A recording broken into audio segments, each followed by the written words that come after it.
Hello andarki, welcome to Tara IAS, Think IAS, Think Tara. Na peru Vaishnavi and I welcome you all to the Hindu analysis session for 12th of December 2025. So let's start the video without any further delay. So before getting into the video, let me give you a small announcement. So man General Studies Foundation 2027 course ni launch cheyadam jarigindannamata. So the main agenda of this particular program edaithe untundo, this is a paid initiative andi. This particular program is a 2 years comprehensive program for the absolute beginners. Right, ఈ particular ప్రోగ్రామ్లో there will be a zero misguidance. So టోటల్గా చాలా స్ట్రక్చర్డ్గా సైంటిఫిక్గా plan చేసిన programme అనమాట. ఇందులో మీరు first 6 monthsలోనే మీ టోటల్ ఫౌండేషన్ని కంప్లీట్ చేస్తారు. And this will be dealt in a very crisp and also exam oriented way.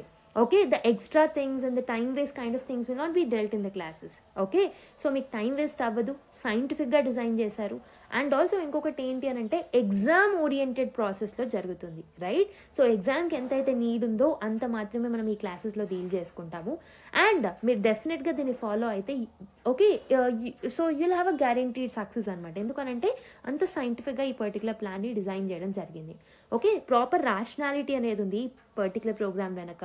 So people will take 2 years, 3 years or 4 years of time. Sometimes they'll take more time to clear UPSC because of misguidance that is surrounding around them. So kabatti adanta eliminate chesi by eliminating the clutter around this particular preparation చాలా సైంటిఫిక్గా student oriented మేనర్లో and మీరు ఇంటి నుంచి ఇంటి బయట అడుగు పెట్టకుండా చదువుకునే ప్రిపరేషన్ ప్రాసెస్ ఇందులో ఉంటుంది. సో మీరు లక్షలు ఖర్చు పెట్టాల్సిన అవసరం లేదు. దిస్ ఇస్ 50,000 కోర్స్ అనమాట.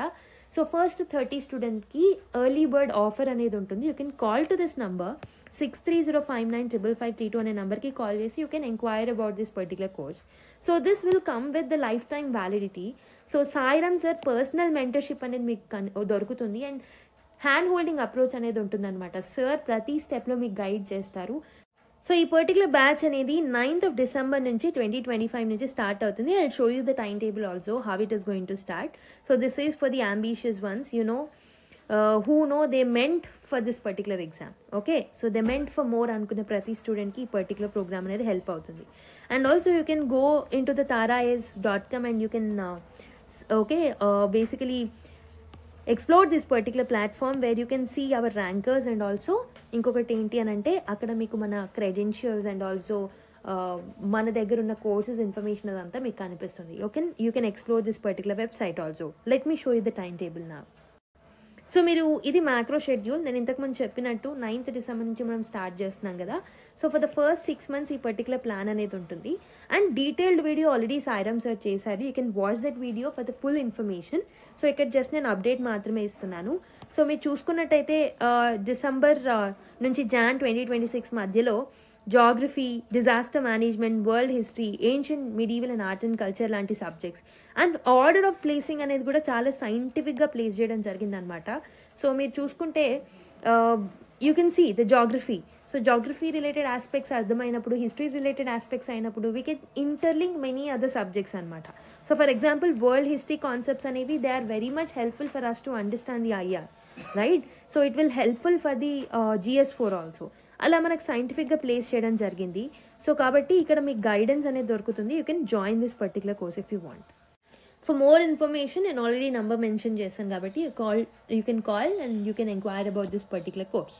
ఓకే, సో విత్ దిస్ ఇంకొక చిన్న కోర్స్ అనౌన్స్మెంట్ చూసేసి we can start the video. So వీడియోలోకి వెళ్ళే ముందు ఒక చిన్న అనౌన్స్మెంట్. మనం రీసెంట్గానే గరుడా అని జాగ్రఫీ మ్యాపింగ్ మాస్టరీ కోర్స్ని లాంచ్ చేశాము. So this particular course covers physical, political, environment and current affairs based mapping course anamata idi. And this is the world static mapping course. Okay, world mapping idi, Indian mapping kaadu. So previous year questions based cheskoni strategy అనేది frame చేయడం జరిగింది to prepare and complete this particular course. And ప్రతి continent తీసుకొని each and every కాంటినెంట్లో important locations and తరచుగా UPSC favourite areas and also తరచుగా మనం న్యూస్లో చూసే కొన్ని ఏరియాస్ని స్పెసిఫిక్గా కవర్ చేస్తూ ఉంటాము. Theme wise like mountains, plains, plateaus, rivers etcetera. So this will be helpful for your other important areas also, like geography నేర్చుకోవడానికి, హిస్టరీలో ఇంపార్టెంట్ లొకేషన్స్ని లొకేట్ చేసుకోవడానికి, విజువలైజ్ చేసుకోవడానికి, కొన్ని థింగ్స్ని అర్థం చేసుకోవడానికి ఇది హెల్ప్ఫుల్ అవుతుంది. ప్రాక్టీస్ బుక్లెట్ ఇస్తాము with high resolution mappings and 3 practice టెస్ట్లు ఉంటాయి for smart and effective revision. The course is just for $499. If you want to enroll 6305955532 అనే నెంబర్కి కాల్ చేసి you can enrol into this particular course. Okay, ఇదే కాదు, you can explore our website also. You can find an number of courses like world history course launch చేశాము and anthropology courses launch చేశాము. And other than that TGPSC related courses ఉన్నాయి, APPSC related courses ఉన్నాయి. And రీసెంట్గా free initiative start చేశాము. So Venkat sir has started the economy course in the YouTube for free. So kindly subscribe to our channel, right? So and also Sairam sir మధ్యలో world history classes upload చేస్తారు. Daily బేసిస్లో anthropology answer writing కోర్సెస్ని upload చేస్తున్నారు. So మీరు ఒక్కసారి మా ఛానల్ని subscribe చేసుకోండి అండ్ మా వెబ్సైట్ని ఎక్స్ప్లోర్ చేయండి, మా యాప్ని ఎక్స్ప్లోర్ చేయండి. Definitely you will find something which is useful to you. Okay, so let's start the video without any further delay. The stark reality of educational cost in India అని చెప్పేసి ఒక article రాయడం జరిగింది. So the article is written by Vachaspati Shukla garu and also Santosh Kumar Dhaj garu. So one person is assistant professor at the Sardar Patel Institute of Economic and Social Research and Santosh Kumar garu is the assistant professor at IRMA anamata. Okay, so let's try and understand what they wanted to tell us. So basically iddaru educational cost la gurinchi maatladutunnaru in India. Okay, ee particular topic ni and also indulo unna insights ni meer ekkada use chesukochu whenever there is a question on education sector questions ekkada vastayi, social justice పేపర్లో వస్తాయి జనరల్గా. So అక్కడ మీరు use చేసుకోవచ్చు. If there is any essay on the education also you can use it over there. Okay, so first of all what they wanted to tell us through this particular article. So ఎడ్యుకేషన్కి సంబంధించి ఇనీషియల్గా మనం చూసుకుంటే constitution ఏం promise చేస్తుందో మనకి ఇక్కడ mention చేయడం జరిగింది. So article 21A of the constitution ఏం చెప్తుంది? ఎడ్యుకేషన్ ఏదైతే ఉందో for the children who are aged between 6 to 14 years వీళ్ళకు ఎడ్యుకేషన్ అనేది ఫ్రీ ఎడ్యుకేషన్ ఉండాలి అండ్ కంపల్సరీ ఎడ్యుకేషన్ అనేది ఉండాలి అని చెప్పే ఆర్టికలే article 21A, right? So meaning that what is the meaning of it? So థియరీలో పేరెంట్స్ ఎవరైతే ఉంటారో బేసికలీ ఎవరైతే ఫీజ్ పే చేయలేరో గవర్నమెంట్ వాళ్ళకి స్కూలింగ్ ఎన్షూర్ చేయాలి. So that is the meaning of it. And also ఈ పర్టిక్యులర్ ఎడ్యుకేషన్ యొక్క principles అనేవి నేషనల్ ఎడ్యుకేషన్ పాలసీ ద్వారా కవరేజ్ అనేది ఇంక్రీజ్ అవ్వడం జరిగిందనమాట. నేషనల్ ఎడ్యుకేషన్ పాలసీ 2020 ఏం చేస్తుంది? It extends the coverage from the age 3 to 18. అంటే 6 years బిలో ఉన్న వాళ్ళని కూడా కవర్ చేస్తున్నాం, 14 years అబౌవ్ ఉన్న వాళ్ళని కూడా నేషనల్ ఎడ్యుకేషన్ పాలసీ ద్వారా కవర్ చేస్తాం. అంటే we're covering from pre school till class 12. Okay, the target is universal schooling by 2030 కల్లా. సో యూనివర్సల్ స్కూలింగ్ని మనం అచీవ్ చేయాలన్న ఒక టార్గెట్ని నేషనల్ ఎడ్యుకేషన్ పాలసీ ద్వారా పెట్టుకోవడం జరిగిందనమాట. అయితే ఈ ఆర్టికల్లో ఆథర్ యొక్క కీ క్వశ్చన్స్ ఏంటి అని అంటే, ఆథర్స్ యొక్క key questions, if the constitution అనేది ఫ్రీ స్కూలింగ్ని గ్యారంటీ చేస్తే మనం ఎందుకు లక్షలు ప్రతి సంవత్సరం సో స్కూల్స్లో పెడుతున్నాము, రైట్? అండ్ ఈ ఆర్టికల్లో మనకి దాన్ని జస్టిఫై చేయడానికి ఒక పర్టికులర్ సర్వేని మనకి ఎగ్జాంపుల్గా ఒక వాల్యూ అడిషన్ పాయింట్గా మనకి ప్రొవైడ్ చేయడం జరిగిందనమాట. ఏంటది? NSS 80th రౌండ్ యొక్క ప్రిన్సిపల్స్ అండ్ ఫ్యాక్ట్స్ని మనకి మెన్షన్ చేయడం జరిగింది. సో ఈ పర్టికులర్ డేటా ఏం చెప్తుంది అని అంటే, యాక్చువల్ కాస్ట్ మనం ఏదైతే మన ఫ్యామిలీస్ చిల్డ్రన్స్ మీద స్పెండ్ చేస్తున్నారో that is very very huge. Despite free and compulsory education ఉండాల్సినప్పటికీ so students are actually spending, families are spending lakhs of rupees on the students education అనమాట. సో ఎన్రోల్మెంట్ యొక్క trends మీరు చూసుకున్నట్టయితే government versus private enrolment trends మీరు చూసుకున్నట్టయితే according to this survey government schools ఎన్ని ఉన్నాయంటే 55.9% ఉన్నాయి. ప్రైవేట్లో ప్రైవేట్ ఎయిడెడ్ స్కూల్స్ ఉంటాయి, ప్రైవేట్ అన్ఎయిడెడ్ స్కూల్స్ కూడా ఉంటాయి. ప్రైవేట్ ఎయిడెడ్ స్కూల్స్లో 11.3% స్కూల్స్ ఉన్నాయి అండ్ ప్రైవేట్ అన్ఎయిడెడ్ వచ్చేసి 31.9% ఉన్నాయన్నమాట. ఇట్ షోస్ దట్ ఈ పర్టికులర్ డేటా మనకి ఏం చెప్తుంది అని అంటే 1 out of 3 children are in the private school. So మీరు చూసుకుంటే ఓవరాల్గా ఇంతమంది students private aid and private unaided స్కూల్స్లో ఉన్నారు. అండ్ గవర్నమెంట్ స్కూల్స్లో ఆల్మోస్ట్ 55. అంటే సో మనము అప్రాక్సిమేట్లీ 50-50 అని ఆలోచించుకున్నా, సో ప్రతి children, so 2 out of 1 or else if we take it as 60 is to something like that. So ప్రతి ముగ్గురిలో ఒక పర్టికులర్ పర్సన్ ప్రైవేట్ స్కూల్లోనే ఎడ్యుకేషన్ని పర్స్యూ చేయడం జరుగుతుందన్నమాట. Right. So 1 out of 3 Indian children is in the private school despite మన దగ్గర free government schools ఉన్నప్పటికీ. And also ఈ పర్టికులర్ డేటా ప్రకారం మనం చూసుకుంటే రూరల్ స్కూల్స్కి అర్బన్ స్కూల్స్కి రూరల్ ఏరియాస్కి అర్బన్ ఏరియాస్కి కూడా వ్యత్యాసం అనేది ఎక్కువగా ఉందన్నమాట. సో మీరు అర్బన్ ఏరియాస్లో మీరు చూసుకున్నట్టయితే మోర్ దెన్ హాఫ్ అంటే 51%, ఆల్మోస్ట్ 51.4% ఆఫ్ ద చిల్డ్రన్ ఎవరైతే ఉన్నారో వాళ్ళు ప్రైవేట్ స్కూల్స్కి ప్రిఫర్ చేస్తున్నారు. వెరస్ రూరల్ ఏరియాస్లో మీరు చూసుకుంటే ఓన్లీ 24.3% స్టూడెంట్స్ ఎవరైతే ఉంటారో ప్రైవేట్ స్కూల్స్ని అటెండ్ అవుతున్నారనమాట. అండ్ మిగతా వాళ్ళంతా గవర్నమెంట్ స్కూల్స్ మీద డిపెండ్ అవుతున్నారు. అండ్ ఆల్సో జెండర్ గ్యాప్ కూడా ఉంది ఈ particular government schools and private స్కూల్స్లో ఉన్న వాళ్ళల్లో. సో బాయ్స్లో మీరు చూసుకుంటే 34% of the total boy students ఎవరైతే ఉన్నారో, మేల్ స్టూడెంట్స్ ఎవరైతే ఉన్నారో వాళ్ళు ప్రైవేట్ సెక్టార్లో ఉంటే, గర్ల్స్లో మీరు చూసుకుంటే 29.5% సో ప్రైవేట్ స్కూల్స్ని ప్రిఫర్ చేస్తున్నారనమాట. సో డిఫరెన్స్ అనేది ఉంది, but it's not very large with respect to gender. So how private enrollment changes with class level wise మనం డేటా చూసుకుంటే, so if you class level అంటే ఇక్కడ rural versus urban, rich versus poor, ఆ type of క్లాస్లో మీరు differentiate చేసుకున్నప్పుడు మీకు data ఏం చెప్తుంది అంటే, రూరల్ ఏరియాస్ ఏవైతే ఉన్నాయో private share is somewhat stable, around 21 to 28% across all the stages, ఏ క్లాస్ అయినప్పటికీ. So they are preferring the private, మిగతా వాళ్ళంతా గవర్నమెంట్ స్కూల్స్ని ప్రిఫర్ చేస్తున్నారు. అర్బన్ ఏరియాస్లో మీరు చూసుకుంటే ప్రైవేట్ స్కూల్ షేర్ అనేది it is declining as classes increase. అంటే పెద్ద క్లాసెస్కి వెళ్తున్నప్పుడు so the number of people who are actually pursuing their education with the private school is decreasing. అంటే హైయర్ ఎడ్యుకేషన్లో ఎక్కువగా అర్బన్ ఏరియాస్లో గవర్నమెంట్ ఎడ్యుకేషన్ని ప్రిఫర్ చేయడం జరుగుతుంది అనమాట. సో క్లాస్ వైజ్ మీరు చూసుకుంటే ప్రీ ప్రైమరీలో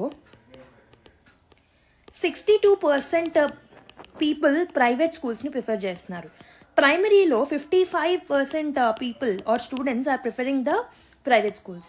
మిడిల్ స్కూలింగ్లో మీరు చూసుకుంటే 49.8% are preferring the private schools. Higher సెకండరీలో మీరు చూసుకున్నట్టయితే only 42% of the people are preferring the private schools అనమాట. అంటే the parents are preferring the private schools early స్టేజెస్లో ప్రైవేట్ స్కూల్స్ మీద డిపెండ్ అవుతున్నారు. Then because the secondary or higher సెకండరీలో మీరు ఫీజెస్ ఎక్కువ ఉండడం చూసి గవర్నమెంట్ ఎడ్యుకేషన్ని ప్రిఫర్ చేయడం జరుగుతుంది హయ్యర్ క్లాసెస్లో. సో ఇది ఎన్ఎస్ఎస్ డేటా ప్రకారం మనకి ఈ పర్టికులర్ ఆర్టికల్లో ఇచ్చిన డేటా అనమాట. సో మరి ఈ ఎన్ఎస్ఎస్ డేటా ప్రీవియస్ డేటాతో మనం కంపేర్ చేసుకున్నప్పుడు ఎలా ఉంది? సో ఎన్ఎస్ఎస్ది ప్రీవియస్ 75th రౌండ్ డేటా మనం చూసుకున్నట్టయితే private school share has increased. అంటే సో ప్రీవియస్ డేటాతో మనం కంపేర్ చేస్తే ప్రస్తుతం ఉన్న NSS data shows that private schools యొక్క షేర్ అనేది ఇంక్రీజ్ అయింది. Okay. So not only in the urban areas but also rural ఏరియాస్లో కూడా ప్రైవేట్ స్కూల్ షేర్ అనేది పెరగడం జరిగిందనమాట. సో 2017-18 నుంచి ప్రస్తుతానికి కంపేర్ చేస్తే. ఓకే.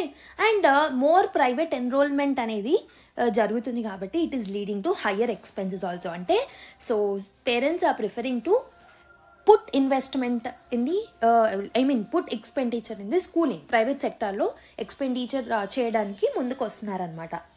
ఓకే.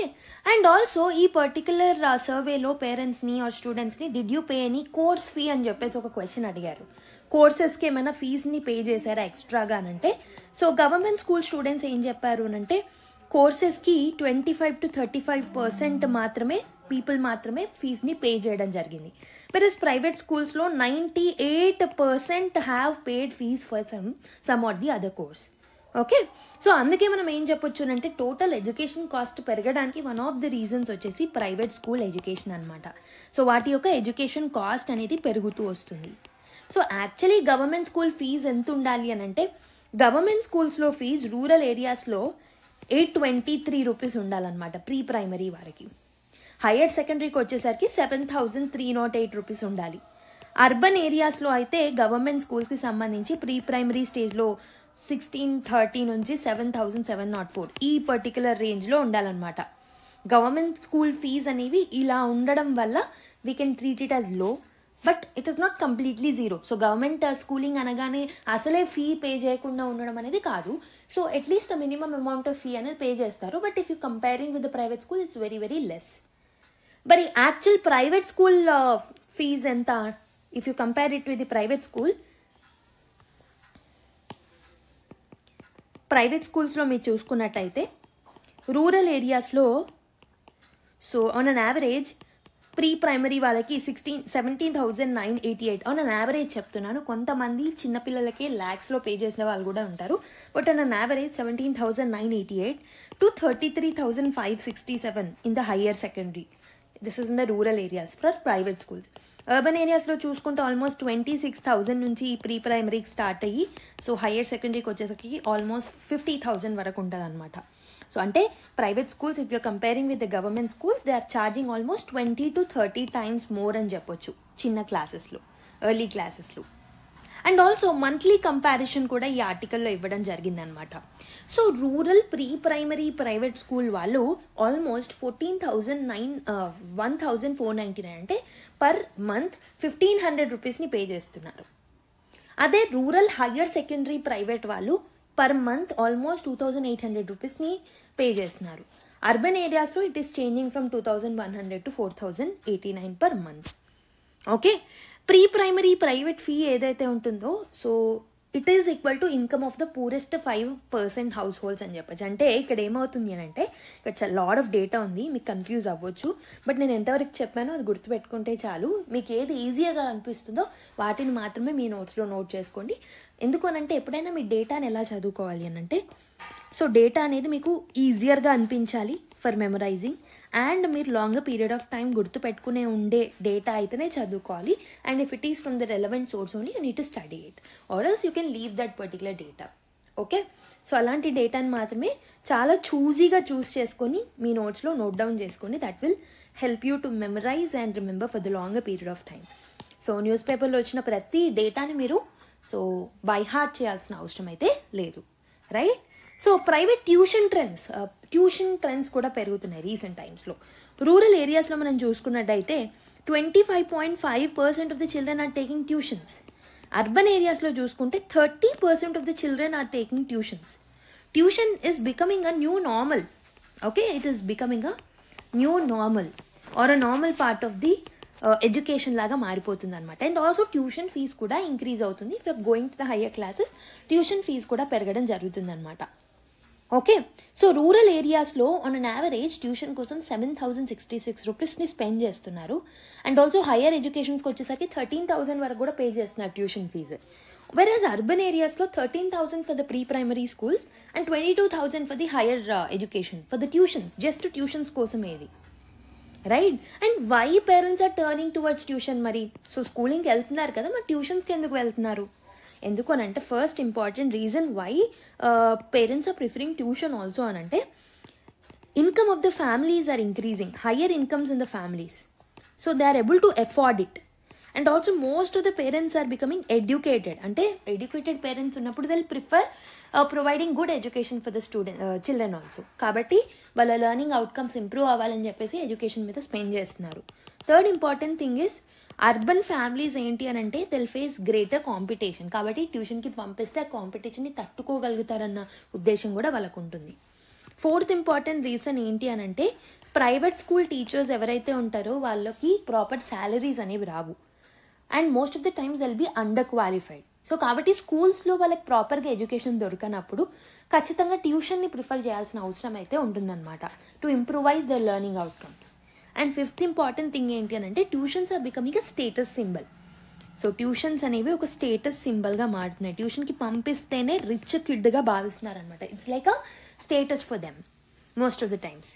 సో అందుకు ట్యూషన్స్ ప్రిఫరెన్స్ కూడా పెరగడం జరుగుతుంది రీసెంట్ టైమ్స్లో.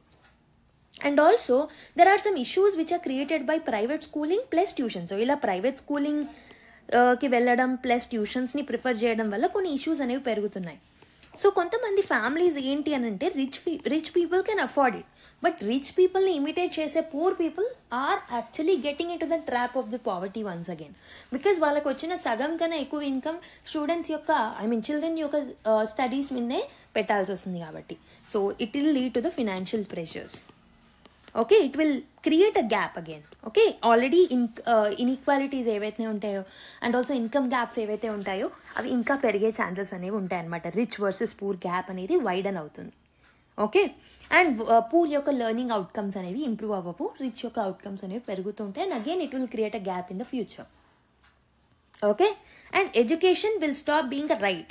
రైట్ టు ఎడ్యుకేషన్ అనేది it's a fundamental right, but because of the preference of the private schooling and tuitions it is not becoming a right anymore. It is becoming a market product. ఒక market product లాగా so education అనేది commercialise అయిపోతుంది అనమాట. And also government school యొక్క enrolment on the other hand is also decreasing. Private schools చాలామంది స్టూడెంట్స్ని attract చేస్తున్నాయి, government schools మాత్రం they are losing the students. ఎందుకనంటే గవర్నమెంట్ స్కూల్స్లో క్వాలిటీ ఆఫ్ ఎడ్యుకేషన్ బాగున్నా, ఇన్ఫ్రాస్ట్రక్చర్ బాగున్నా పీపుల్ విల్ ప్రిఫర్ అక్కడ. So basically proper education, quality education అనేది దొరకకనే ప్రైవేట్ స్కూల్స్ని ప్రిఫర్ చేయడం జరుగుతుంది అనమాట. వెరాజ్ పూర్ స్టూడెంట్స్ ఎవరైతే ఉంటారో they are stuck with this basically less efficient studies or education. Because of that long టర్మ్లో ఈ గ్యాప్ అనేది పూర్ వర్సెస్ రిచ్ గ్యాప్ ఏదైతే ఉంటుందో ఇట్ విల్ ఇంక్రీజ్ అనమాట. On the other hand tuition ఏదైతే ఉందో it is also worsening the inequality further more. Tuition అనేది ఒక క్లియర్ అడ్వాంటేజ్ అనేది ఇస్తుంది for the students who can pay more. Poor students they'll actually fall behind. Okay, so same స్కూల్ని attend అయిన స్కూల్లో poor person ట్యూషన్కి వెళ్ళకపోవడం వల్ల మంచి మార్క్స్ స్కోర్ చేసుకోకపోవచ్చు, ఓవరాల్ డెవలప్మెంట్ కాకపోవచ్చు. సో ఇలా ఒక లెర్నింగ్ ఇన్ఈక్వాలిటీ అనేది, డీప్ లెర్నింగ్ ఇన్ఈక్వాలిటీ అనేది వచ్చే అవకాశాలు అనేవి ఉన్నాయన్నమాట. సో ఇవన్నిటిని మనం కట్ డౌన్ చేయాలంటే గవర్నమెంట్ స్కూల్స్ ఏవైతే ఉంటాయో వాటిని ప్రాపర్గా మార్చాలి. We need to strengthen them. వాళ్ళ యొక్క లెర్నింగ్ క్వాలిటీని పెంచాలి. We need to improve it. Okay, and also migration ఏదైతే గవర్నమెంట్ స్కూల్స్ నుంచి ప్రైవేట్ స్కూల్స్కి వెళ్తుందో దాన్ని ఆపడానికి గవర్నమెంట్ ప్రయత్నించాలి. ఓకే, అండ్ ఆల్సో 2024లో ఒక ఇంపార్టెంట్ రీసెర్చ్ అనేది జరిగిందనమాట. సో ఆ రీసెర్చ్ యొక్క స్టడీ ప్రకారం ఏంటి అని అంటే ప్రైవేట్ ట్యూషన్ ఏదైతే ఉంటుందో it is negatively associated with the school quality. Most of the time school quality అనేది బాగాలేనప్పుడు people will prefer the private tuition. But if the school quality is better, quality of school అనేది better ఉన్నప్పుడు tuitions యొక్క అవసరం అనేది తగ్గిపోతుంది అని చెప్పేసి 2024 అగర్వాల్ గుప్తా మోందల్ స్టడీ అనేది చెప్తుందనమాట. కాబట్టి స్కూల్ క్వాలిటీని డైరెక్ట్గా మనం ఇంప్రూవ్ చేసినట్టయితే సో కోచింగ్ మీద డిపెండెన్స్ ఆర్ ట్యూషన్స్ మీద డిపెండెన్స్ అనేది తగ్గుతుంది. So the core message that is given in this article is India యొక్క స్కూలింగ్ సిస్టమ్ ఏదైతే ఉంటుందో ఇది చాలా కాస్ట్లీగా, అన్ఈక్వల్గా మారుతుంది. So people preference towards the private schools and private tuition is also burdening the families and also increasing the inequalities. Kabatti constitutional promise aina right to equality ni manam protect cheyali anante government schools ni kuda we need to make them in par with the private schools anamata. Quality also must improve. Okay, and also tuition dependency anedi kuda taggali. Daniki school yokka quality education penchite saripotundi. Okay, I hope you have understood this article. Now let's go to another one. Next article, the Madras High Court must break its silence అని చెప్పేసి. So GM Akbar Ali garu is the former judge of Madras High Court. He wrote this particular article.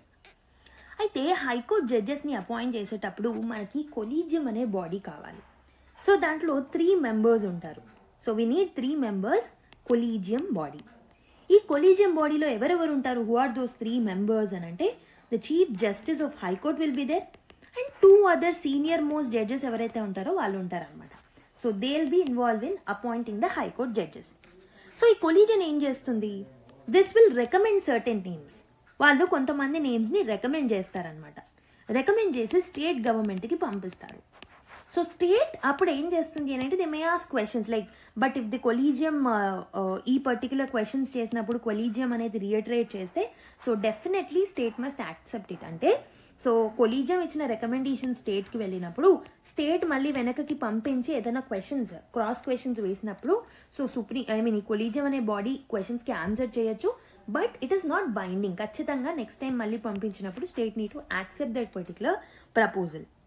అంటే the collegium's decision is the final anamata. Okay, so what happened in the Madras High Court? That is something which we have to know. Madras High Court lo emaindi anante on 9th of November 2025 Madras High Court collegium has recommended 6 district judges for elevation anamata. Okay, ఒక 6 district judges ఎవరైతే ఉంటారో వాళ్ళను high court జడ్జెస్గా మార్చడానికి elevate చేయడానికి ఒక ప్రపోజల్ని collegium అనేది ఇచ్చిందనమాట. అయితే ఇది స్టేట్కి పంపించినప్పుడు state did not question any merit. అసలు ఎలాంటి క్వశ్చన్ అనేది క్రాస్ క్వశ్చన్ అనేది వేయలేదు. ఓకే, సో కానీ ఒక ఇంపార్టెంట్ క్వశ్చన్ అడగడం జరిగింది. ఈ కొలీజియం అనే body is it properly formed అనే ఒక క్రాస్ క్వశ్చన్ వేయడం జరిగింది. అంటే so instead it as was the collegium itself properly formed, ప్రాపర్గా మీరు కొలీజియం అనే బాడీనే ఫార్మ్ చేశారా లేదా అనే సో ద టోటల్ కొలీజియం అనే బాడీనే క్రాస్ క్వశ్చన్ వేయడం జరిగిందనమాట. So Justice Nisha Banu Garu has a greater role in this particular issue. Justice Nisha Banu Garu, she was elevated to High Court in 2016. Okay, so tanaki 9 years of experience and service experience anedi undi. Seniority list lo 3rd place lo tanu undadam jarigindi anamata Nisha Banu Garu. కాబట్టి so she will be the correct collegium member, therefore she is the correct collegium members. అంటే second most senior judge అనమాట. తను collegium అనే బాడీలో మెంబర్గా ఉండాలి actually. But ఈ collegium అనే బాడీలో తనని ఎక్స్క్లూడ్ చేశారు నిషా అగర్వాల్ గారిని, నిషా భాను గారిని. Okay, so she was not included in the collegium. So ఈ పర్టికులర్ ఇష్యూ ఆధారంగా సో స్టేట్ ఏమని క్వశ్చన్ చేసిందంటే ఫస్ట్ ఆఫ్ ఆల్ మీరు కొలీజియం అనే బాడీని వాటిలో ఉన్న మెంబర్స్ని ప్రాపర్గా ఫామ్ చేశారా లేదా అని చెప్పేసి క్వశ్చన్ చేయడం జరిగిందనమాట. సో సుప్రీంకోర్టు కొలీజియం ఏం రికమెండ్ చేసింది అని అంటే it has recommended transferring justice Nisha Bhanu to Kerala high court and also అక్కడికి పెట్టేసి కేరళ హైకోర్టుకి పంపించేసి అక్కడ తనని సీనియారిటీ లిస్ట్లో 9th ప్లేస్లో పెట్టడం జరిగిందనమాట. ఓకే, సో లా మినిస్ట్రీ ఏమో దీన్ని ఎప్పుడు నోటిఫై చేసిందంటే 14th October 2025. ఓకే, సో ఆ టైంలో అంటే లా మినిస్టర్ నోటిఫై చేసినప్పుడు కేరళ హైకోర్టుని జాయిన్ అవ్వలేదు తను. ఓకే, అప్పుడు తను మద్రాస్ హైకోర్టులోనే కంటిన్యూ చేస్తుంది. అండ్ దెర్ఫోర్ తను మద్రాస్ హైకోర్టులోనే ఉన్నప్పుడు కొలీజియం అనే బాడీని ఆల్రెడీ ఫామ్ చేసినప్పుడు తను మద్రాస్లోనే ఉన్నప్పుడు she should be logically be placed in the collegium body. ఎందుకనంటే తను second most judge in the list అనమాట. డిస్పైట్ దిస్ కొలీజియం అనేది తనని ఇగ్నోర్ చేయడం జరిగింది. తన తర్వాత ఉన్న నెక్స్ట్ జడ్జిని యాడ్ చేయడం జరిగింది. That is justice MS Ramesh గారిని యాడ్ చేశారు. So why the state government asked for the clarification అంటే అసలు ఏ అథారిటీ కింద జస్టిస్ భాను గారిని ఎక్స్క్లూడ్ చేశారు మీరు? నిషా భాను గారే కదా మీరు కొలీజియంలో యాడ్ చేసింది, తనని ఎందుకు ఎక్స్క్లూడ్ చేశారు? అసలు సుప్రీంకోర్టులో ఏ ఆర్డర్ ఆర్ ఏ లీగల్ రూల్ ద్వారా తనని మీరు ఎక్స్క్లూడ్ చేశారు?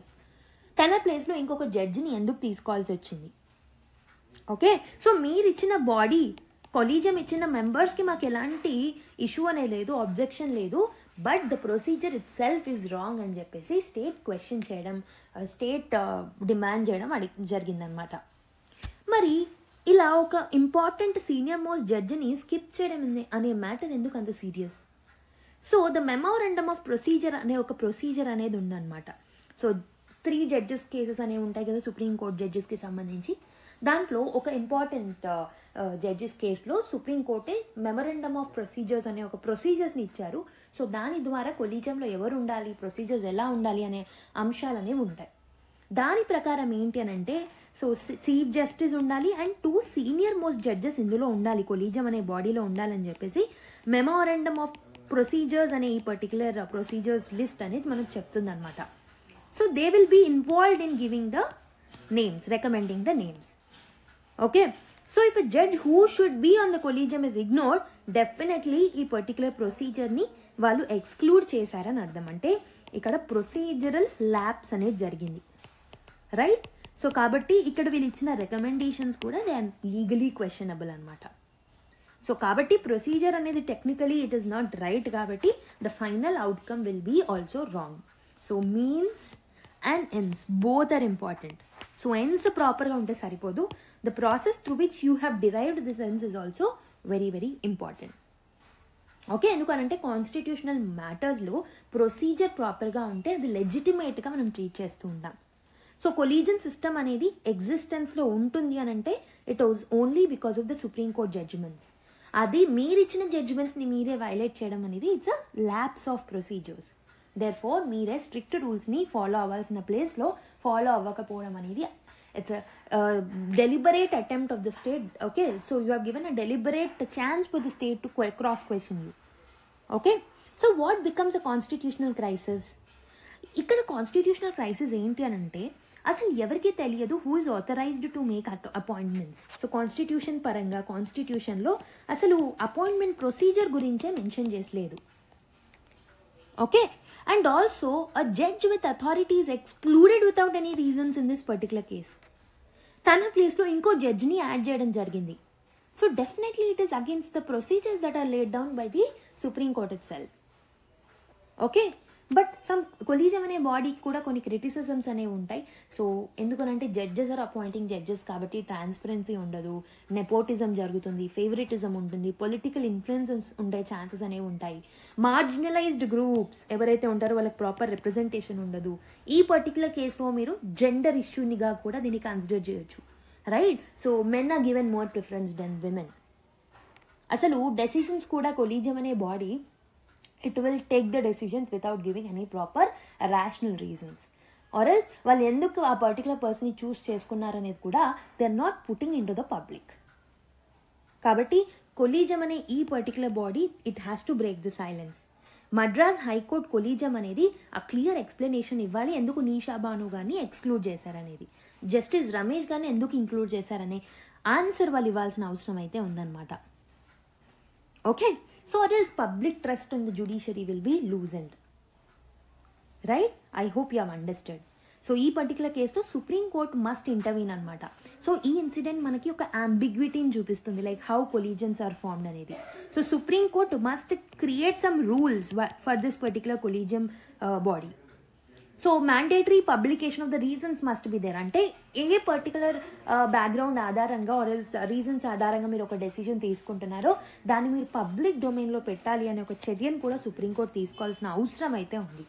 So the overall procedure should be proper and transparent enough.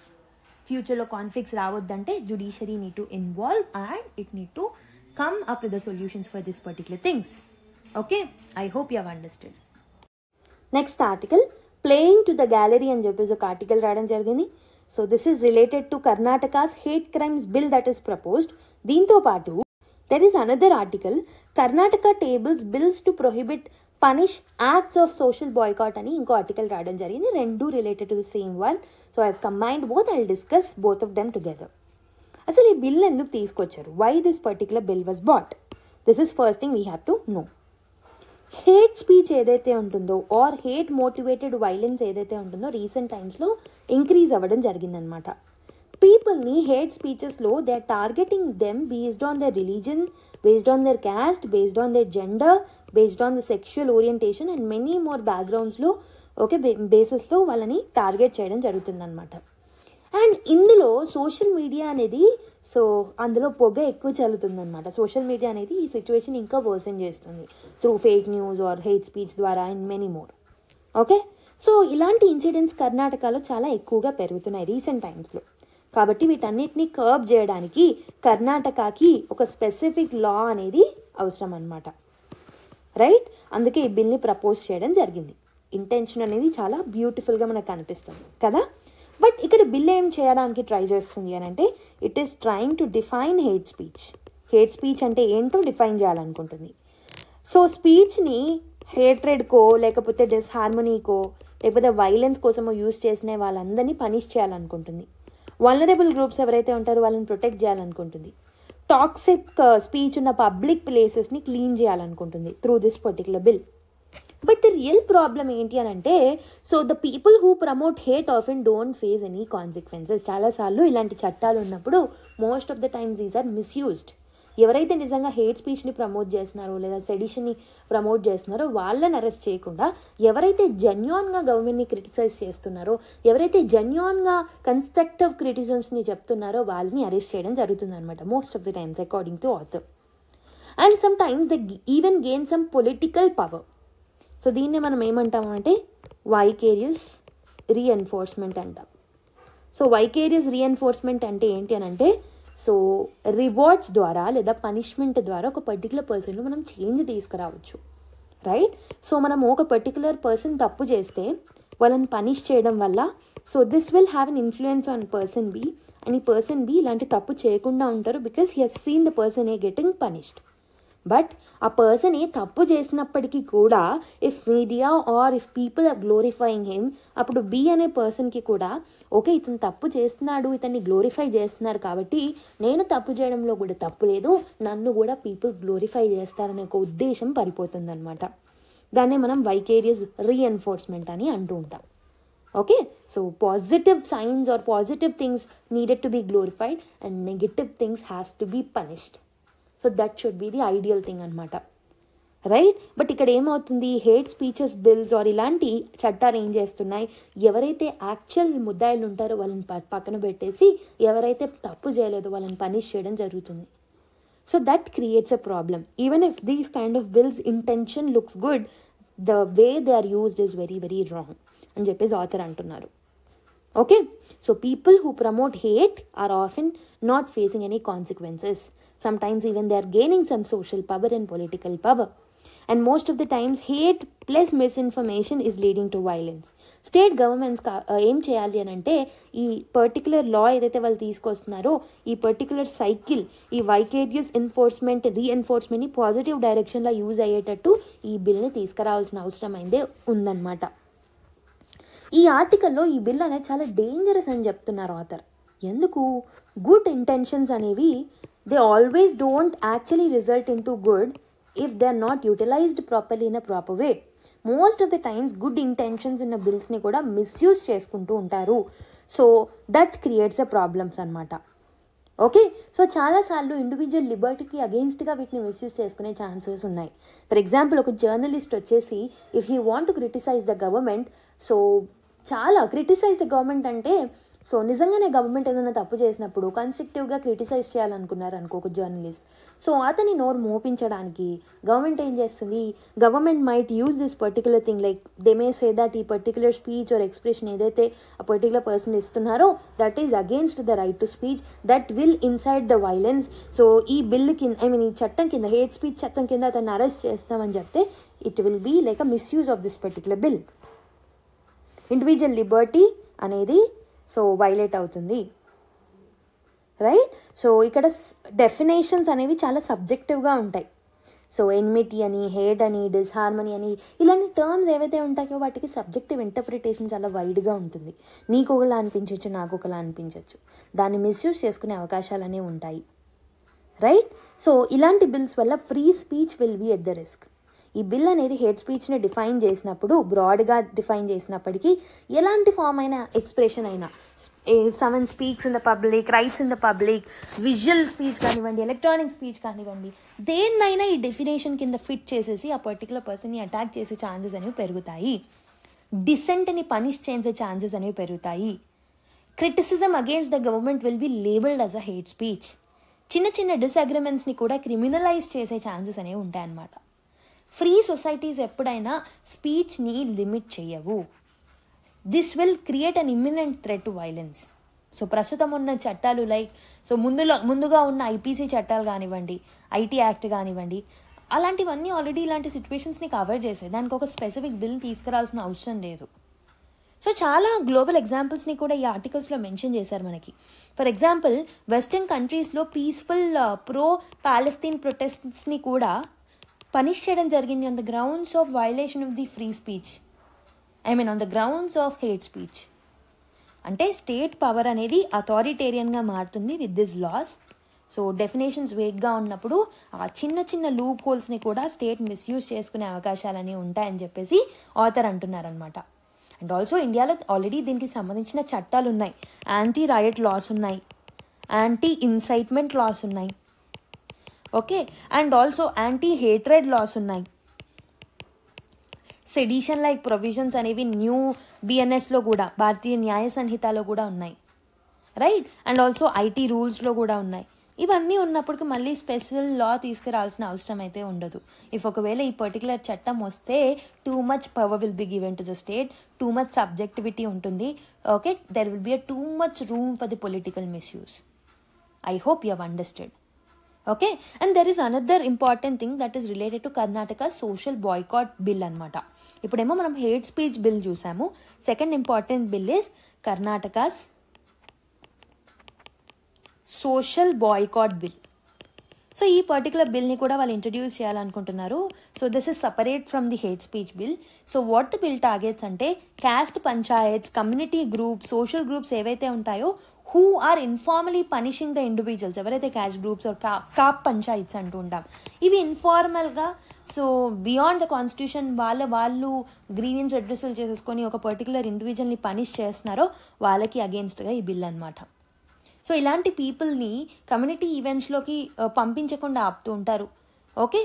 So they'll block access to this particular persons. Social ostracism ఏదైతే ఉంటుందో దాన్ని కూడా తీసుకొస్తారు, like they'll cut the ties with other people, okay. అసలు ఈ పర్టికులర్ బిల్ అనేది ఎందుకు అవసరం అంటే ఇండియాలో చాలా కేసెస్ ఉన్నాయి. దళిత్స్ ఎవరైతే ఉంటారో they are been boycotted from entering the temples, okay. So inter caste marriages జరగకుండా ఆపుతున్నారు చాలామంది, చాలా పెద్దలు. Women are boycotted from honour issues. Community groups ఏవైతే ఉంటాయో they enforce illegal social punishments. So ఇవన్నీ ఒక పర్టికులర్ ఇండివిజువల్ యొక్క డిగ్నిటీ, లైవ్లీహుడ్, సేఫ్టీ అన్నిటినీ వైలేట్ చేస్తూ ఉంటాయి. కాబట్టి ఈ బిల్ ఏం చేస్తుంది అని అంటే it is criminalising such traditional punishments. So what counts a social boycott అనే దానికి ఒక 20 లిస్ట్ ఆఫ్ ఈవెంట్స్ని లిస్ట్ అవుట్ చేయడం, యాక్ట్స్ని లిస్ట్ అవుట్ చేయడం జరిగింది, okay. So like denying the work, trade, services, religious ఈవెంట్స్లో పార్టిసిపేట్ చేయకుండా ఆపడాన్ని, అండ్ ఆల్సో ఒక పర్టికులర్ పర్సన్ని బిజినెస్ చేయకుండా ఆపడాన్ని, ఇలా డిఫరెంట్ లిస్ట్ ఆఫ్ యాక్టివిటీస్ని, యాక్ట్స్ని పెట్టారనమాట. సో దీని కింద will be given punishment up to 3 years and also 1 lakh వరకు ఆ పర్టికులర్ పర్సన్ మీద ఫైన్ అనేది వేయడం జరుగుతుందన్నమాట, ఓకే. ఈ పర్టికులర్ కంపెన్సేషన్ అనేది విక్టిమ్స్కి ఇవ్వడం జరుగుతుందన్నమాట. అండ్ ఆల్సో దీన్ని మనము కరెక్ట్గా వెళ్తుందో లేదో చూసుకోవడానికి సోషల్ బాయ్కాట్ ప్రొహిబిషన్ ఆఫీసర్ని కూడా సో అపాయింట్ చేయడం జరుగుతుంది. So this will be directly linked to Article 15 మీకు గుర్తు తెచ్చుకుంటే, right. I hope you have understood this articles. Saving shifts reshapes India's markets అని చెప్పేసి ఒక ఆర్టికల్ రాయడం జరిగింది. So let's try and understand this particular article in detail. India యొక్క stock market అనేది చేంజ్ అవుతుందంట. ఎర్లియర్ ఏమయ్యేది అని అంటే ఫారిన్ పోర్ట్ఫోలియో ఇన్వెస్టర్స్ ఎవరైతే ఉంటారో, అంటే మన యొక్క పోర్ట్ఫోలియోస్లో ఇన్వెస్ట్ చేసేవాళ్ళు, రైట్, ఎవరైతే ఉంటారో వాళ్ళు ఎక్కువగా ఉండేవాళ్ళు స్టాక్ మార్కెట్స్లో, వాళ్ళే ఎక్కువ కంట్రోల్ చేసేవాళ్ళు స్టాక్ మార్కెట్స్ని. వెరాస్ ఇప్పుడు ఏమవుతుంది, the situation now is Indian house holds ఎవరైతే ఉన్నారో వాళ్ళే ఎక్కువగా స్టాక్ మార్కెట్స్లో అండ్ షేర్ మార్కెట్స్లో పార్టిసిపేట్ చేయడం జరుగుతుందన్నమాట. Through SIPs, through mutual funds, retail investors అనేవాళ్ళు వీళ్ళందరూ they are taking over this particular FPIs, right. This means that Indian markets ఏవైతే ఉన్నాయో సో గ్లోబల్ ఇన్వెస్టర్స్ మీద డిపెండ్ అవ్వడం తగ్గించాము. అండ్ ఆల్సో గ్లోబల్ ఇన్వెస్టర్స్ ఎలా అంటే they will actually depend more on the global mood swings. Global లెవెల్లో ఏమైనా problems వచ్చినప్పుడు they'll start withdrawing their investments from the Indian markets అనమాట. సో దానివల్ల Indian markets పడిపోయేవి. But now ఇండియన్సే India stock మార్కెట్లో invest చేస్తున్నారు కాబట్టి సో ఆ మూడ్ స్వింగ్స్ వల్ల వచ్చే ప్రభావం అనేది మన మీద అంతగా పడదన్నమాట. But it also means that చాలామంది స్మాల్ ఇన్వెస్టర్స్ ఎవరైతే ఉన్నారో they are risking their money అని చెప్పొచ్చు, right. So why is this shift very important? Positive sides మీరు చూసుకున్నట్టయితే ఈ షిఫ్ట్కి సంబంధించి సో డొమెస్టిక్ మనీ అనేది చాలా stable if you're comparing with the FPIs money. Foreign portfolio investors spend చేసిన మనీ కన్నా మన వాళ్ళు స్పెండ్ చేసిన మనీ కొంచెం స్టేబుల్గా ఉంటుంది. అండ్ మార్కెట్స్ అనేవి they'll be less volatile. And also RBI ఏదైతే ఉందో it gets more freedom, policy డెసిషన్స్లో చాలా ఫ్రీడమ్ అనేది దానికి దొరుకుతుంది అనమాట. ఎందుకు అనంటే it will stop defending the rupee by keeping FPIs happy, right? So కాబట్టి it will be very very less volatile and ఆర్బీఐకి కూడా ప్రాపర్ ఫ్రీడమ్ అనేది ఉంటుందన్నమాట. ఫర్ ఎగ్జాంపుల్ సిపిఐ ఇన్ఫ్లేషన్ అనేది ఇఫ్ ఇట్ ఫెల్ జస్ట్ 0.3%, ఒకవేళ 0.3%కి ఇన్ఫ్లేషన్ అనేది పడిపోయింది అనుకోండి, అప్పుడు RBI will get more space to focus on the growth. Currency management మీద మాత్రమే కాకుండా ఇప్పుడు ఆర్బీఐ అనేది గ్రోత్ మీద కూడా ఫోకస్ చేసే ఫ్రీడమ్ అనేది ఆర్బీఐకి దొరుకుతుంది. Okay, so the primary markets ఏవైతే ఉన్నాయో అంటే ఐపీఓస్ లాంటివి ఏవైతే ఉన్నాయో, ఇనిషియల్ పబ్లిక్ ఆఫరింగ్స్ లాంటివి, దే ఆర్ బూమింగ్ అనమాట. ఆల్మోస్ట్ 71 ఐపీఓస్ అనేవి they are raising almost 1 lakh crore this year. 71 IPOs జరిగాయి, దాంట్లో 1 lakh crore మనీని రైజ్ చేయడం జరిగిందనమాట. ప్రైవేట్ ఇన్వెస్ట్మెంట్ అనౌన్స్మెంట్స్ అనేవి మనం చూసుకుంటే 32 lakh crore అనౌన్స్మెంట్స్ అనేవి పెరిగాయి. అంటే లాస్ట్ ఇయర్తో కంపేర్ చేస్తే 39% they are higher than that of the last year. It shows that Indian markets మీద ఉన్న కాన్ఫిడెన్స్ ఎక్కువగా ఉంది. బట్ ద హిడెన్ ఇష్యూ ఏంటి అని అంటే కొన్ని ఐపీఓస్ ఏవైతే ఉన్నాయో వాటి యొక్క వాల్యుయేషన్స్ అనేవి ఓవర్ ప్రైస్డ్గా ఉన్నాయి, right? So for example lens cart and also మామా ఎర్త్, నైకా ఇలాంటి వాటి వాల్యుయేషన్ ఓవర్ ప్రైస్డ్గా ఉండడం వల్ల కూడా మనకు ఓవరాల్ వాల్యూ అనేది పెరగడం జరిగిందనమాట. Okay, so what is the problem over here అని అంటే, so performance problem is there in the finance. ఒక ప్రాబ్లం వచ్చేసి, so there are various problems that are mention in this article. The first issue is performance problem. Performance problem in finance. So most active fund managers ఎవరైతే ఉన్నారో they cannot beat the market after adjusting for risk, fees and transaction cost. Okay, so even house holds వాళ్ళు invest చేస్తున్నప్పటికీ returns అనేవి guarantee కాదు. That is a problem. And second important thing ఏంటి అని అంటే, so most of the times outcomes అనేవి అన్ఈక్వల్గా ఉంటాయి. Equity wealth ఏదైతే ఉంటుందో 2.6 lakh crore పడిపోవడం జరిగిందనమాట లాస్ట్ క్వార్టర్లో. సో ఒకవేళ లాసెస్ అనేవి ఇలా ఇన్ఎక్స్పీరియన్స్డ్ పీపుల్ ఎవరైతే ఇప్పుడు ఇన్వెస్ట్ చేస్తారో హౌస్ హోల్డ్స్ వాళ్ళ మీద లాసెస్ అనేది పడితే definitely they will become very very poor అనమాట. ఇన్ఈక్వాలిటీస్ అనేవి పెరిగే ఛాన్సెస్ అనేవి ఉంటాయి. ఓకే, సో ఈవెన్ దో చాలామంది ఇన్వెస్ట్ చేస్తున్నప్పటికీ క్వాలిటీ ఫినాన్షియల్ అడ్వైజెస్ అనేవి వాళ్ళకి కావాలి, కానీ అవి ఉండట్లేదు. That is a problem. First time ఇన్వెస్టర్సే ఎక్కువ మంది ఉన్నారు వీళ్ళల్లో, రైట్? అండ్ ప్యాసివ్ ఫండ్స్ అనేవి they have very low share, right? So కాబట్టి పీపుల్ ఆర్ ఇన్ఎక్స్పీరియన్స్, వాళ్ళకి ప్రాపర్ ఫినాన్షియల్ అడ్వైజెస్ ఇచ్చిన వాళ్ళు లేరు. అలాంటి వాళ్ళు ఇప్పుడు ఇన్వెస్ట్ చేయడం జరిగిందనమాట. Okay, so people will pay more and they'll earn very very less, so which results in to loss of income. దానివల్ల ఇన్ఈక్వాలిటీ పెరిగే ఛాన్సెస్ అనేవి ఉన్నాయి. కాబట్టి ఏం చేస్తే ఈ పర్టికులర్ ఇష్యూస్ని మనం సెట్ చేయొచ్చు అని అంటే, first thing is we need to lower the cost. Mutual fund యొక్క ఫీజ్ని తగ్గించాల్సిన అవసరం అయితే ఉంటుందన్నమాట. ప్యాసివ్ ఇండెక్స్ ఫండ్స్ని ప్రమోట్ చేయాలి, అంటే చీపర్ ఫండ్స్ ఏవైతే ఉంటాయో వాటిని ఎక్కువగా ప్రమోట్ చేయాలి. And they have to be safer also. Investors ప్రొటెక్షన్స్కి సంబంధించిన మెజర్స్ తీసుకోవడం very very important. Okay, so mis selling లాంటివి ప్రివెంట్ చేయడం, రూల్స్ని చాలా సింప్లిఫైగా ఈవెన్ కామన్ మ్యాన్కి అర్థమయ్యేటట్టు రూల్స్ని ఫ్రేమ్ చేయడము, అడ్వైజర్స్ ఎవరైతే ఉన్నారో వాళ్ళని ప్రాపర్గా రెగ్యులేట్ చేయడం లాంటివి తీసుకురావాలి, so that investors will be protected. And also corporate గవర్నెన్స్ని కూడా స్ట్రెంథెన్ అప్ చేయాలి, రైట్? అండ్ డేటా డ్రివెన్ పాలసీస్ని మనం తీసుకురావాల్సిన అవసరం అయితే ఉంది. We have to come up with data driven policies. చాలామంది విమెన్ ఇన్వెస్టర్స్ ఉంటున్నారు, రూరల్ పాపులేషన్ పార్టిసిపేషన్ పెరుగుతుంది, కాబట్టి వాళ్ళకి లిటరసీ క్యాంపెయిన్స్ అనేవి మనం తీసుకురావాల్సిన అవసరం అయితే ఉంది. Financial literacy is the need of the hour అని చెప్పొచ్చు. ఓకే, సో ది ఆర్టికల్ యొక్క ఫైనల్ మెసేజ్ ఏంటి అంటే, ఇండియా యొక్క మార్కెట్ ఫౌండేషన్ అనేది ఫారిన్ మనీ నుంచి డొమెస్టిక్ సేవింగ్స్ వైపు వెళ్ళడం అనేది it's good sign for stability. And Viksit Bharat ఇనిషియేటివ్కి కూడా it's good sign. But stability అనేది ఫెయిర్నెస్తో జత అయ్యి ఉండాలన్నమాట. అప్పుడే మనం ఇంక్లూజివ్ గ్రోత్కి మెట్లు కట్టవచ్చు, right? So India must now focus on fixing the gaps that are there in. And also new investors ఎవరైతే ఉంటారో వాళ్ళ మీద ఉన్న రిస్క్ని తగ్గించి వాళ్ళని ప్రొటెక్ట్ చేయాలి, ఇన్స్టిట్యూషన్స్ని స్ట్రెంథెన్ చేయాలి, అడ్వైజర్స్ ఇచ్చే వాళ్ళని మానిటర్ చేయాలి, అండ్ లో కాస్ట్ ఇన్వెస్ట్మెంట్ మీద ప్రమోషన్ చేయడం very very important. Okay, so protecting the new investors should be the national priority. Right, I hope you have understood this article. Next article, what does supreme courts ruling on narco test mean అని చెప్పేసి ఒక article రావడం జరిగింది.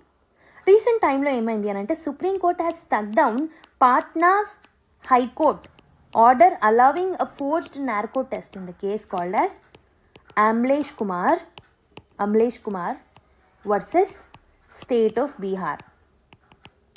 ఇక్కడ supreme court ఏం చెప్పింది అని అంటే any involuntary narco test is unconstitutional. ఏ ఇన్వాలంటరీ నార్కో టెస్ట్ అయినా అన్కాన్స్టిట్యూషనలే. So this is according to Selvi versus state of Karnataka case. So మీరు ఒక నార్కో టెస్ట్ చేయాలి అని అంటే whatever it is, brain mapping కానివ్వండి లేకపోతే ట్రూత్ సీరం కానివ్వండి, దేన్ని యూజ్ చేసినా మీరు ఖచ్చితంగా ఆ పర్టికులర్ పర్సన్ యొక్క కన్సెంట్ ముందుగా తీసుకోవాలి. సో ఈ అక్యూజ్డ్ ఎవరైతే ఉంటారో వాళ్ళకి డ్రగ్స్ ఇస్తారనమాట. సోడియం పెంతనాల్ లాంటి డ్రగ్స్ ఇచ్చేసి లేదా బ్రెయిన్ మ్యాపింగ్, మైండ్ మ్యాపింగ్ లాంటివి చేసేసి సో వాళ్ళ చేత ఇన్ఫర్మేషన్ని రివీల్ చేస్తారు. ఓకే, సో కెమికల్గా పర్టికులర్ పర్సన్ యొక్క కంట్రోల్ని తన చేతిలో నుంచి బయటికి తీసుకొచ్చేసి ఇన్ఫర్మేషన్ని లాక్కోవాలని చూస్తుంటారు నార్కో టెస్ట్ వల్ల. So why is it unconstitutional అంటే ఆర్టికల్ 20 Clause 3 ఏం చెప్తుంది అని అంటే so it gives protection against the self incrimination. Okay, so accused ఎవరైతే ఉంటారో వాళ్ళని కంపెల్ చేయొద్దన్నమాట to be witness against themselves. కాబట్టి ఫోర్స్డ్ నార్కో టెస్ట్ ఏదైతే ఉంటుందో డెఫినెట్లీ దాన్ని కంపెలింగ్ లాగా తీసుకుంటాము, ఇన్ఫర్మేషన్ని మనము బలవంతంగా ఎక్స్ట్రాక్ట్ చేసినట్టు తీసుకుంటాం. కాబట్టి సుప్రీంకోర్టు ఏం చెప్తుంది అని అంటే so informed consent, free consent మనం తీసుకున్న తర్వాతనే ఆ టెస్ట్ అనేది వ్యాలిడ్ అవుతుంది. అండ్ రిజల్ట్స్ కూడా నార్కో టెస్ట్ ద్వారా వచ్చిన రిజల్ట్స్ కూడా these cannot be acted as a evidence, గుర్తుపెట్టుకోండి. సో దీంతో పాటు మనము ఇంకో ప్రూఫ్ని కూడా జత చేస్తేనే అది ఫైనల్ ఎవిడెన్స్గా మారుతుంది. అండ్ ఆర్టికల్ 21కి కూడా దీన్ని మనం రిలేట్ చేసుకోవచ్చు. This will be right against privacy, dignity and bodily integrity. Narco test అనేది మన మైండ్ని, విల్ని, థాట్స్ యొక్క ప్రైవసీని డిస్టర్బ్ చేస్తుంది కాబట్టి this can be treated against article 21 also. Okay, and ఇక్కడ ఈ పర్టికులర్ కేసులో so we can link article 14, 19 and 21 golden triangle which is given by Maneka Gandhi case 1978. ప్రైవసీని వైలేట్ చేస్తే పర్సనల్ లిబర్టీ వైలేట్ అవుతుంది కాబట్టి ఆర్టికల్ 14 రైట్ టు ఈక్వాలిటీ కూడా violate అవుతుంది. So కాబట్టి గోల్డెన్ ట్రయాంగిల్ అనేది వైలౌట్ అవుతుంది అనమాట. సో దానికి సంబంధించిన cases Selvi versus state of Karnataka. ఇందులోనే సుప్రీంకోర్టు ఏం చెప్పింది అని అంటే సో ప్రయర్ కన్సెంట్తోనే ఇన్ఫర్మేషన్ని తీసుకోవాలి, నార్కో టెస్ట్ని కండక్ట్ చేయాలని చెప్పేసి. Okay, and also Manoj Kumar Saini కేసులో సో 2023 కేసు, ఇందులో సుప్రీంకోర్టు ఏం క్లారిఫై చేసింది అని అంటే this cannot be treated as a final evidence అని చెప్పేసి చెప్పడం జరిగిందనమాట. Okay, so what about evidentiary value? మరి నేను ఇంతకుముందు చెప్పినట్టు మనోజ్ కుమార్ కేసులో కానివ్వండి, మిగతా కేసెస్లో కానివ్వండి, నార్కో రిజల్ట్స్ అనేవి ప్రూఫ్ లాగా మనం తీసుకురావద్దు, కానీ ఇన్వెస్టిగేషన్లో వీటిని ఒక హెల్ప్ లాగా మీరు తీసుకోవచ్చు. సో దీంతో పాటు కొన్ని ఎవిడెన్సెస్ ఏవైతే ఉంటాయో వాటిని జత చేస్తేనే ఇది ఫైనల్గా యాక్సెప్ట్ చేస్తాము.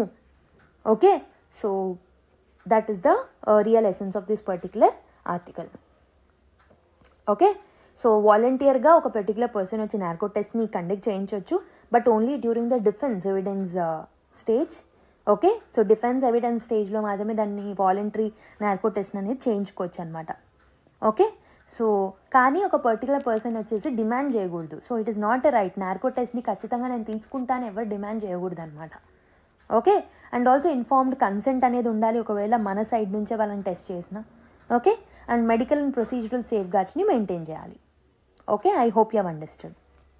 Next article, Mexico's 2024 tariffs could still hurt India's auto exports అని చెప్పేసి ఒక ఆర్టికల్ రావడం జరిగిందనమాట. సో మెక్సికో ఏం చేసిందంటే రీసెంట్ టైమ్స్లో it has approved tariffs up to 50% టారిఫ్స్ని అప్రూవ్ చేసింది on imports from the countries without any free trade agreement. So మెక్సికోతో ఇండియాకి ఎలాంటి ఫ్రీ ట్రేడ్ అగ్రిమెంట్ లేదు కాబట్టి మన ఎక్స్పోర్ట్స్ మీద కూడా 50% టారిఫ్స్ని వాళ్ళు విధిస్తారు. సో ఇది ఎప్పటి నుంచి అప్లై అవ్వబోతుంది అని అంటే ఏప్రిల్ 2026 నుంచి అప్లై అవ్వబోతుంది. ఈ టారిఫ్స్ అనేవి it will be starting like applied till April 2026. Okay, because so ఇది 2026 వరకు మాత్రమే. So it is not going to start but it is already started. 2024లోనే స్టార్ట్ చేశారు, 2026 ఏప్రిల్ వరకు ఎండ్ అయిపోతుంది అనమాట ఈ టారిఫ్స్ ఇంపోజిషన్ అనేది. Okay, so why did Mexico impose these tariffs? Mexico అనేది వాళ్ళ యొక్క డొమెస్టిక్ ఇండస్ట్రీస్ని కాపాడాలనుకుంది, ఇంపోర్ట్స్ మీద డిపెండ్ అవ్వద్దు, ఎస్పెషలీ ఏషియన్ కంట్రీస్ యొక్క డిపెండెన్సీని తగ్గించుకోవాలి, and also with in Mexico ఇన్వెస్ట్మెంట్స్ని పెంచుకోవాలని చెప్పేసి ఒక ఉద్దేశంతో ఈ స్టెప్ని తీసుకురావడం జరిగిందనమాట. సో మరి how important is Mexico for India's exports? India అనేది it is exporting almost $5.7 billion to Mexico in 2024 to 2026. So మన టోటల్ ఎక్స్పోర్ట్స్లో it is just 1.3%. So overall మెక్సికోలో మనది చాలా స్మాల్ మార్కెటే. Then why is this particular concern? Because కొంతమంది Indian sectors ఏవైతే ఉన్నాయో ఎక్కువ మెక్సికో మీద డిపెండ్ అవుతూ ఉంటారు. కొన్ని సెక్టార్స్, ఒకటి వచ్చేసి motor vehicles. So motor vehicles ఏవైతే ఉంటాయో motor vehicle sectors are more dependent on Mexico అనమాట. Right, India is exporting almost $1.4 billion worth of cars and auto parts to Mexico. Okay, that is total ఈ particular sector నుంచి export అయ్యే వాటిలో 25% మెక్సికోకే export అవుతుంది అనమాట. And also Mexico alone buys 10% of India's global auto parts. Right, and also not only this, మోటార్ సైకిల్స్లో కూడా మెక్సికో ఇస్ డామినేటింగ్ అనమాట. మన దగ్గర నుంచే ఎక్స్పోర్ట్ అయ్యే మోటార్ సైకిల్స్లో 7% of the motorcycles are going to Mexico. Total Mexican exports అంటే మెక్సికో రిసీవ్ చేసుకునే మోటార్ సైకిల్ ఇంపోర్ట్స్లలో టోటల్లో 12% is coming going from India అనమాట టువర్డ్స్ మెక్సికో. అంటే ఇక్కడ మీరు గుర్తుపెట్టుకోవాల్సింది ఒకే ఇంపార్టెంట్ పాయింట్. సో టోటల్ ఎక్స్పోర్ట్స్లో మనకి ఎలాంటి ప్రభావం ఎక్కువగా లేకపోయినప్పటికీ motor vehicles and parts and also motorcycles సెక్టార్స్లో ప్రాబ్లం అనేది మనకు కనిపిస్తుంది అనమాట, 2-wheeler సెక్టార్స్లో ఎస్పెషలీ. ఈ సెక్టార్స్ని డెఫినెట్లీ ఎక్కువ డిపెండ్ అయి ఉన్నాయి కాబట్టి మెక్సికో మార్కెట్ మీద definitely that will impact these particular sectors. So దీంట్లో భాగంగా engineers exports promotional council EEPC it has urged the commerce ministry to start negotiations for India Mexico FTA sign చేసుకోవాల్సిన అవసరం ఉంది అని చెప్పేసి engineering exports promotion council commerce మినిస్ట్రీకి suggest చేయడం జరిగిందనమాట. దీనివల్ల మనం టారిఫ్స్ని రెడ్యూస్ చేసుకోవచ్చు. ఆటో సెక్టార్ అనేది బూమ్ అవుతుంది, especially motorcycles and 2-wheeler sector. మన ఎకనామిక్ టైస్ని కూడా ఇంప్రూవైజ్ చేసుకోవచ్చు ఎఫ్టీఏ సైన్ చేసుకుంటే అని చెప్పేసి ఈ ఆర్టికల్లో రాయడం జరిగిందనమాట. I hope you have understand. US clears $686 million F-16 support deal for Pak. So పాకిస్తాన్కి యుఎస్ ఎంత అప్రూవ్ చేసిందంటే $686 million వర్త్ అయినా సో ఈ F-16 సపోర్ట్ డీల్ని పాకిస్తాన్కి ఇవ్వడం జరిగిందనమాట. Okay, so it will create some technology transfer are things to the Pakistan. Technology help అనేది చేస్తుంది పాకిస్తాన్కి అండ్ ఆల్సో మెయింటెనెన్స్ సపోర్ట్ కూడా అందిస్తుంది అనమాట. సో దీనివల్ల పాకిస్తాన్ యొక్క F-16 ఫైటర్ జెట్స్ అనేవి ఎన్హాన్స్ అవుతాయి. Okay, so this deal is not about giving new fighter jets, but already ఎగ్జిస్టెన్స్లో ఉన్న ఫైటర్ జెట్స్ ఏవైతే ఉంటాయో వాటిని అప్గ్రేడ్ చేయడానికి, మెయింటైన్ చేయడానికి సో యుఎస్ అనేది పాకిస్తాన్కి హెల్ప్ చేస్తుంది అనమాట. సో ఈ డీల్ అనేది it will not add any new capability to Pakistan, it will not change the regional military balance. And US also confirmed that India US యొక్క major defence partner. India and US యొక్క strategic partnership అనేది it will always remain strong. So free and open Indo Pacific rule of law and human dignity అనేది it will always remain the shared goals అని చెప్పేసి ఇండియాకి reaffirm చేయడం కూడా జరిగిందనమాట. Okay, so what does this particular $1 million worth deal mean అంటే ఏవియానిక్స్ని upgrade చేయాలనుకుంటున్నారు, cryptographic సిస్టమ్స్ని upgrade చేయాలనుకుంటున్నారు పాకిస్తాన్లో, స్పేర్ పార్ట్స్లో, సిమ్యులేటర్స్లో, ట్రైనింగ్లో, మిగతా వాటిలలో వాళ్ళకి హెల్ప్ చేయాలనుకుంటున్నారు. Okay, I hope you have understood. So why is India concerned about this అని అంటే సో యుఎస్ అనేది రీజనల్ బ్యాలెన్స్ని డిస్టర్బ్ అని చెప్పేసి ఇన్సిస్ట్ చేయనప్పటికీ ఇండియా అనేది it has historically been sensitive to F-16 support. Okay, so already F-16కి ముందు సపోర్ట్ చేసినప్పుడు కూడా ఇండియా సెన్సిటివ్ రియాక్షన్సే ఇచ్చింది. సో బికాస్ F-16 లాంటివి బాలాకోట్ లాంటి స్ట్రైక్స్లో వాళ్ళు యూజ్ చేశారు కాబట్టి, ఎయిర్ కాంబాట్లో వాళ్ళు యూజ్ చేశారు కాబట్టి. ఓకే, బట్ ఈ పర్టికులర్ డీల్లో వాళ్ళు న్యూ ఫైటర్ జెట్స్ని ఆర్ వెపన్స్ని యాడ్ చేయలేరు కాబట్టి it was merely a symbolic act. Okay, so that is not a big problem అని చెప్పేసి కూడా ఈ ఆర్టికల్లో ఇవ్వడం జరిగిందనమాట. Okay, next article DPIIT signals copyright act changes to address AI issues అని చెప్పేసి ఒక ఆర్టికల్ రాయడం జరిగింది. సో ఆర్టిఫిషియల్ ఇంటెలిజెన్స్ కంపెనీస్ ఏవైతే ఉన్నాయో, సో మనకు తెలుసు హ్యూజ్ అమౌంట్ ఆఫ్ డేటాని scrap the data for huge amounts of inputs they wanted to give and train to their large language models. Last క్లాస్లో చెప్పాను. బట్ పబ్లిషర్స్ ఎవరైతే ఉన్నారో దే ఆర్ టెలింగ్ దట్ దానికి మాకు పేమెంట్ ఇవ్వండి అని చెప్పేసి వాళ్ళు అంటున్నారు. ఎందుకు అనంటే, సో కాపీరైట్ యాక్ట్ కింద మాకు పేమెంట్ ఇవ్వాలి, మా కంటెంట్ని యూజ్ చేసుకొని మీరు ట్రైన్ చేస్తున్నారు కాబట్టి as you are earning lakhs and crores of rupees, you need to give us the money that is required because you have used our content కాబట్టి అని చెప్పేసి వీళ్ళు అంటున్నారు. వాట్ దే ఆర్ రిప్లయింగ్, మేము ఈ కంటెంట్ని జస్ట్ ట్రైన్ చేయడానికి use చేస్తున్నాం, ఓన్లీ ప్యాటర్న్ అనాలిసిస్ మన ఆర్టిఫిషియల్ ఇంటెలిజెన్స్ సిస్టమ్స్ యూజ్ చేస్తాయి, based on that patterns it will generate own content, so we should not pay you అని చెప్పేసి వాళ్ళు అంటున్నారు. కానీ government has taken a middle stands. So by telling that, so definitely we need to allow them to data scrapping అని allow చేయొచ్చు, but they need to pay అని చెప్పేసి ఒక మిడిల్ పాత్ని చూస్ చేసుకోవడం జరిగింది. ఎందుకంటే ఏఐ కంపెనీస్ అనేవి హ్యూజ్గా ఉంటాయి. సో వాళ్ళతో ఈ చిన్న చిన్న ప్రొడ్యూసర్స్ అండ్ ప్రొడక్షన్ హౌస్ కంటెంట్ని ప్రొడ్యూస్ చేసే వాళ్ళు ఫైట్ చేయలేరు కాబట్టి government has did this particular change.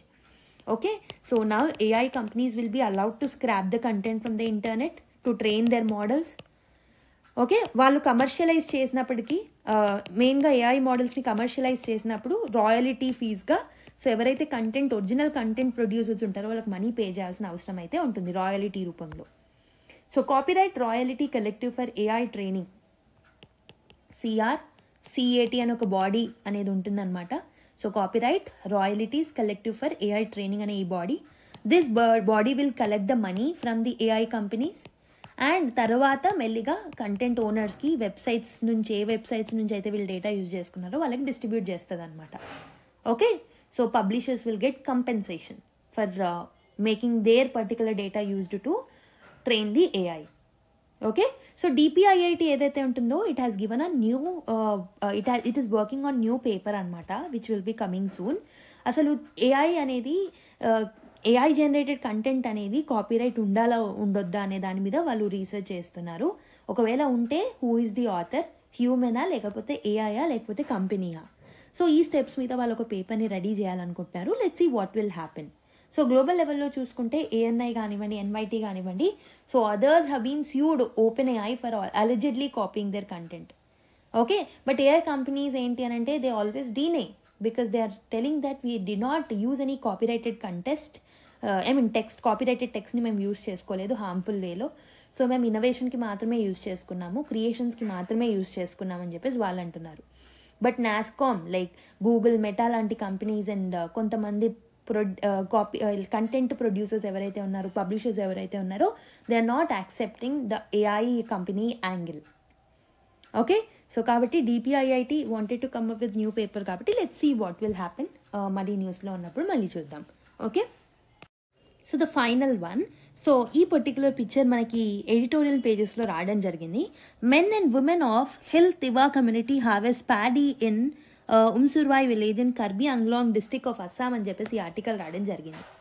So మనం చూసుకున్నట్టయితే తివా అనే ఈ కమ్యూనిటీ గురించి తెలుసుకోవడం important because it is seen in the news కాబట్టి. ఓకే, సో ద తివా కమ్యూనిటీని మనము లాలుంగ్ కమ్యూనిటీ అని కూడా అంటాం. ఇది first point that has to be remember. ఇది ఒక ఇండిజీనియస్ ట్రైబల్ గ్రూప్ అనమాట. ఎక్కడ ఉంటారు వీళ్ళు అని అంటే primarily they will stay in Assam and also they will stay in Meghalaya also. So దీన్ని మనము షెడ్యూల్డ్ ట్రైబ్గా మనము అక్కడ ట్రీట్ చేస్తాం అస్సాంలో. So these are the people who are known for their unique culture and వాళ్ళు కొంతమంది కొన్ని ఫెస్టివల్స్ని కూడా సెలబ్రేట్ చేసుకుంటారు. Wanchuwa festival, Kelchawa festival and Yangli ఫెస్టివల్ని సెలబ్రేట్ చేసుకుంటారనమాట. సో వీళ్ళలో డిఫరెంట్ గ్రూప్స్ ఉంటారు, distinct groups like hill groups అని, ప్లేన్ గ్రూప్స్ అని, టిబెటో బర్మన్ లాంగ్వేజ్ మాట్లాడే వాళ్ళు ఉంటారు అండ్ ట్రెడిషనల్గా వీళ్ళు జూమ్ కల్టివేషన్ చేస్తూ ఉంటారనమాట. Okay, so mainly they stay in Assam, Meghalaya, Karbi Anglong district ఆ ఏరియాస్లో and even Arunachal Pradesh and మణిపూర్లో కూడా ఉంటారనమాట. So the meaning of their name ఏంటి అని అంటే the people who are lifted from below, కింది స్థాయి నుంచి వాళ్ళని లిఫ్ట్ చేసిన అని చెప్పేసి మీనింగ్ అనమాట ఈ పర్టికులర్ తివా అనే మీనింగ్. ఓకే, సో వీళ్ళు Zoom cultivation and traditional religious activities and మిగతా వాటిని బేసికలీ వాళ్ళు ఫాలో అవుతూ ఉంటారనమాట. ట్రెడిషనల్గా జూమ్ కల్టివేషన్ అగ్రికల్చర్ మీద ఎక్కువగా ఫోకస్ చేస్తారు. And their festivals are these. And the languages Tibeto Burman language అనమాట. Okay, I hope as it is in the news, it will be enough for you. Okay, so if you want, you can read more about them in detail, right? I hope you have understood this article, and next class lo mali kaluddam. Until then, take care, bye bye, and keep smiling everyone. Let's meet in the next class. All the best.